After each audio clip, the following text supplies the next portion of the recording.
తండ్రైన దేవునికి కృతజ్ఞతలండి. అందరికీ వందనాలు. ఈరోజు దేవుని వాక్యము జూలై నెల 13వ తారీఖు శనివారం, 2024వ సంవత్సరం.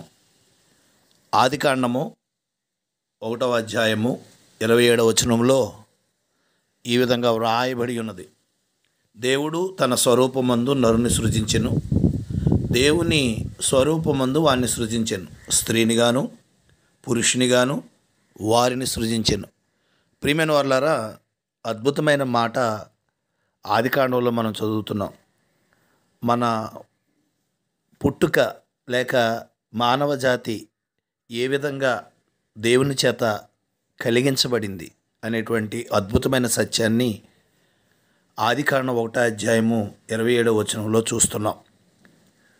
స్వయాన దేవుడే మానవుని సృజించాడు అని మనం చదువుతున్నాం.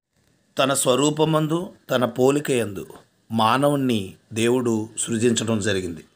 ప్రియమైన వారలారా, ఇది ఎంత గొప్ప విషయమో ఆలోచన చేయండి. స్వయంగా దేవుడే తన స్వరూపాన్ని ఇచ్చి నరునికి తాను సృజించుకోవడం జరిగింది.